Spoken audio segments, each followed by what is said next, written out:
Pecinta sepak bola dimanapun Anda berada, telah berakhir pertandingan lanjutan di grup B Asian Championship Mitsubishi Electric Cup 2024 antara tuan rumah Vietnam menghadapi Indonesia yang dimenangkan oleh Vietnam dengan skor 1-0 lewat gol dari Quang Hai.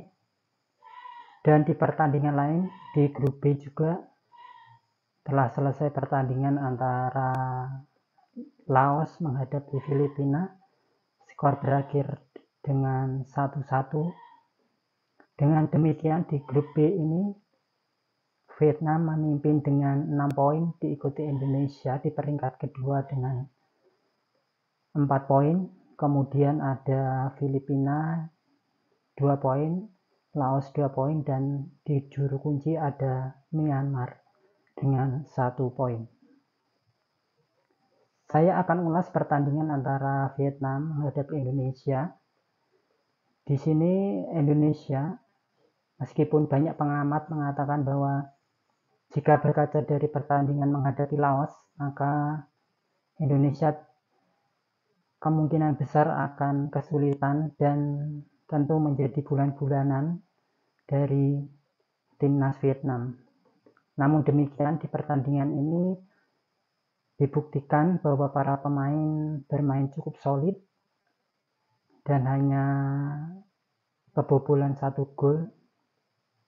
Dan dilihat dari keseluruhan jalannya pertandingan, lini defensif timnas Indonesia ada banyak perubahan, yaitu lebih solid dengan formasi yang diterapkan oleh Coach Sintayong, yaitu 5-3-2 saat bertahan. Ini terlihat lebih solid, di mana tadi starter di lini tengah ada Rivaldo, Arkan Fikri, dan Ahmad Maulana. Yang sebelumnya dua pemain lini tengah ini, Rivaldo dan Ahmad Maulana, belum pernah diturunkan di pertandingan baik melawan Myanmar maupun saat menghadapi Laos. Dan keduanya cukup solid untuk mengawal lini tengah Indonesia dan cukup disiplin dalam melakukan lini pertahanan defensif dalam membendung serangan-serangan dari timnas Vietnam. Kita lihat tadi babak pertama, praktis penguasaan bola dikuasai oleh Vietnam. Namun untuk serangan-serangan yang dilakukan timnas Vietnam tidak terlalu tajam dan praktis tidak mengancam gawang Cahya Supriyadi di babak pertama, meskipun penguasaan bola sampai dengan 75%.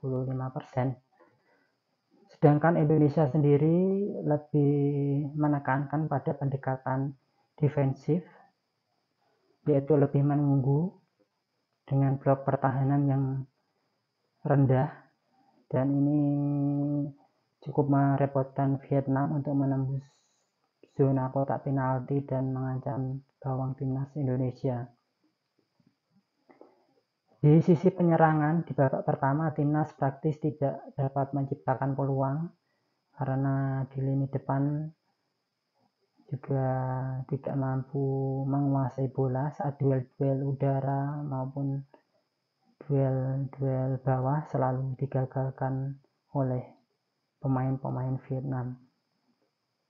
Saat bangun serangan juga mudah dipatahkan, dan menjadi PR untuk timnas di laga ini adalah saat transisi menyerang, timnas kurang mampu untuk membongkar pertahanan Vietnam.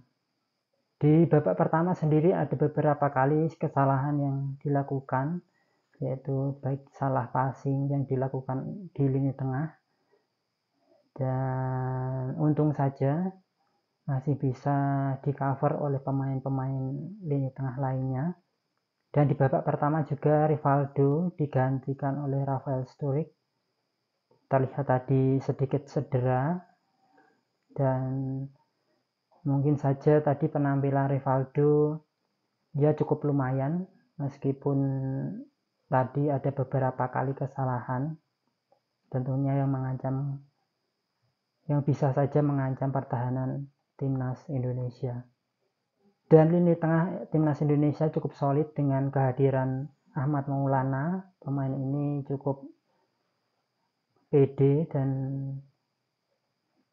cukup solid dalam mengawal lini tengah supaya tidak langsung bisa menembus pertahanan timnas pemain-pemain Vietnam.